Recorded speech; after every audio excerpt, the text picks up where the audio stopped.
Bienvenue sur Africa 24 pour cette nouvelle édition du QG News. Voici les titres de l'actualité. Le chef de l'État ivoirien Alassane Ouattara était ce jeudi en visite en Guinée. Il a été reçu par son homologue Alpha Condé au cœur des discussions, la monnaie unique de la CEDEAO, mais aussi la crise politique au Togo. Le verdict est tombé ce vendredi 27 octobre 2017, 3 ans de prison avec sursis et 30 millions d'euros d'amende. Théodoro Nguema Obiang Mangué, le vice-président de la Guinée équatoriale, a été condamné par la justice française dans l'affaire dite des biens mal acquis. Et puis la zone CEMAC se dirige vers une harmonisation de son indice des prix à la consommation. Un processus enclenché ce 23 octobre 2017 à Yaoundé, au Cameroun. Le président ivoirien Alassane Ouattara était en visite ce jeudi 26 octobre en Guinée. Reçu par son homologue, le président Alpha Condé, les deux chefs d'État se sont entretenus sur plusieurs dossiers régionaux afin d'adopter une position commune. Parmi ces dossiers, la monnaie unique de la CEDEAO, mais aussi la crise politique au Togo. Reportage de notre correspondant Emmanuel Milimono. Le président de la République de Côte d'Ivoire, Alassane Dramane Ouattara, était ce jeudi 26 octobre 2017 en visite de travail de quelques heures en Guinée. Le chef de l'État ivoirien a rencontré le président Alpha Condé, président en exercice de l'Union africaine, autour de 3 principaux points. En toile de fond, la question de la monnaie unique au sein de la communauté économique des États de l'Afrique de l'Ouest, CEDEAO, à l'horizon 2020. Au niveau de la CEDEAO, nous avons l'intention de faire une monnaie unique en 2020. Donc il y a une réunion à Niamey avec la task force désignée par la CEDEAO, c'est-à-dire le président Alassane Ouattara, le président du Ghana, le président Boari, le président du Togo et le président du Niamey, pour qu'on arrive à la création d'une monnaie unique. Et ils ont pris un certain nombre de décisions qui nous fait avancer. Donc ils nous rendront compte au sommet de la CEDEAO en décembre. La crise qui secoue actuellement le Togo n'est pas en reste, d'autant plus que le pays accueille au mois de décembre 2017 le 52e sommet des chefs d'État de la CEDEAO à Lomé. L'autre sujet abordé par les présidents Alpha Condé de la Guinée et Alassane Ouattara de la Côte d'Ivoire était surtout d'échanger sur une position commune que devra adopter l'Afrique lors du prochain sommet Union africaine-Union européenne prévu à Abidjan. Je suis heureux qu'il ait endossé définitivement cette décision. Évidemment, la Côte d'Ivoire prendra les dispositions nécessaires qui ont été arrêtées avec le président de la Commission. La situation au Togo qui évolue bien et bien sûr nous faisons confiance au président Alpha Condé pour continuer de suivre ce dossier en relation avec d'autres chefs d'État de la région ouest africaine pour que nous puissions tenir le prochain sommet de la CEDEAO à Lomé le 16 décembre prochain. Cette visite du président Alassane Ouattara a aussi été l'occasion de passer en revue les relations de coopération qui existent entre la Guinée et la Côte d'Ivoire. Le chef de l'État ivoirien a quitté Conakry dans l'après-midi de ce jeudi, 26 octobre.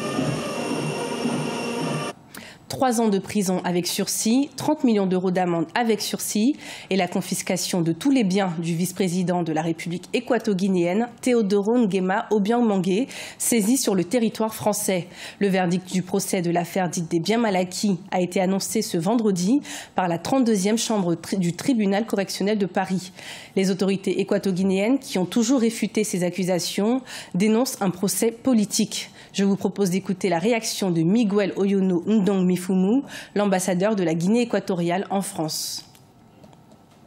Nous pouvons dire que c'est un habillage juridique qui a été prononcé. C'est pourquoi nous nous sommes présentés à la Cour internationale pour dénoncer ce type d'agissement de la part de la justice française. Ce type d'agissement n'honore pas à la justice française, n'honore pas aux engagements de la France vis-à-vis du droit international et vis-à-vis des accords qu'il y a avec la Guinée équatoriale. Nous allons examiner maintenant la suite de l'affaire. Peut-être les avocats vont faire recours à cet prononcement. Et ce qui était plus important pour nous, c'est que le vice-président est libre maintenant de pouvoir aller où il veut et sans courir aucun risque à titre personnel.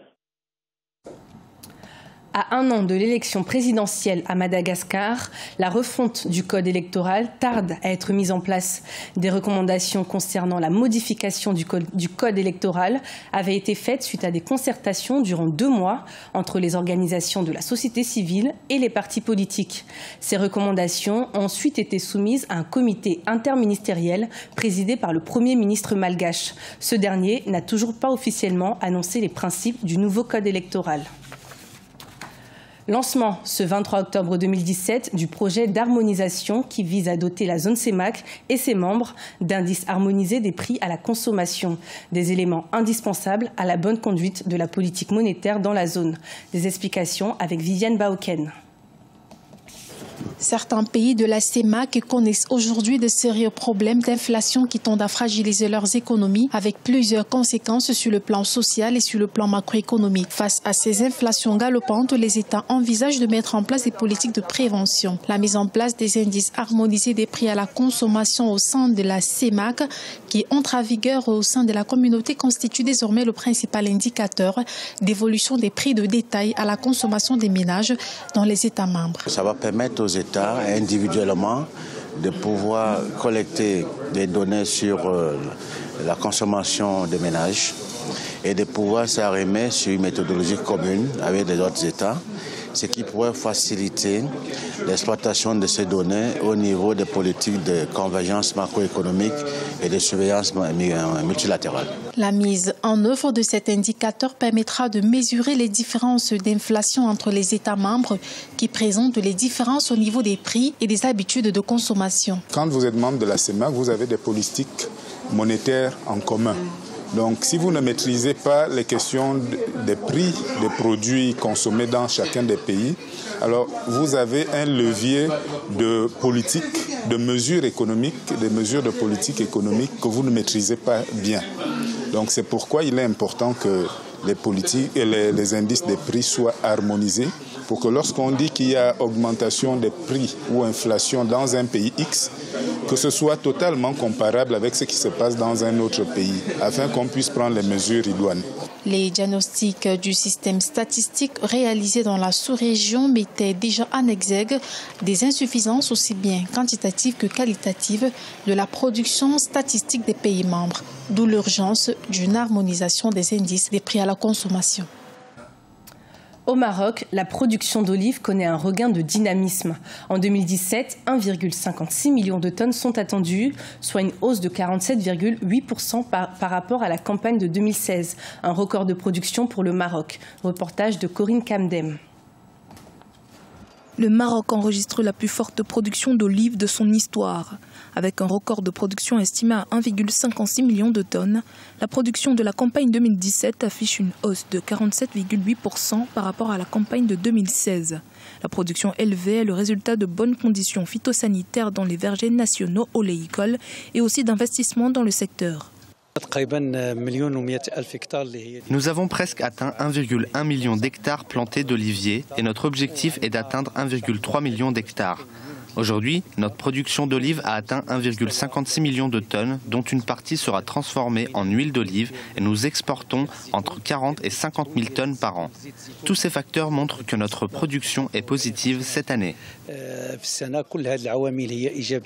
Le Maroc est le 5e producteur et exportateur mondial d'huile d'olive avec un des coûts de production les plus bas aux côtés de la Turquie et de la Tunisie. Le pays a presque doublé sa production d'huile d'olive ces dernières années, mais il est maintenant confronté à la concurrence de certains pays émergents d'Asie et d'Amérique latine. Une stratégie nationale de développement agricole, connue sous le nom de Plan Vert Maroc, a mis en place 21 000 hectares de nouvelles plantations entre septembre 2016 et septembre 2017. Aujourd'hui, il y a d'autres pays qui commencent à produire.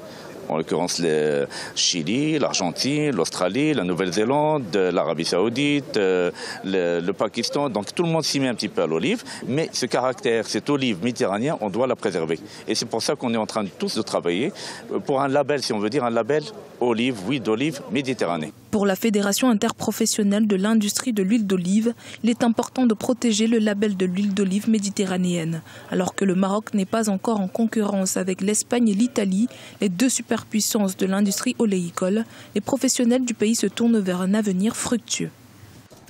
Ce journal a été préparé par l'ensemble de la rédaction. Merci de nous avoir suivis. Retrouvez dans un instant une nouvelle édition de l'information sur Africa 24.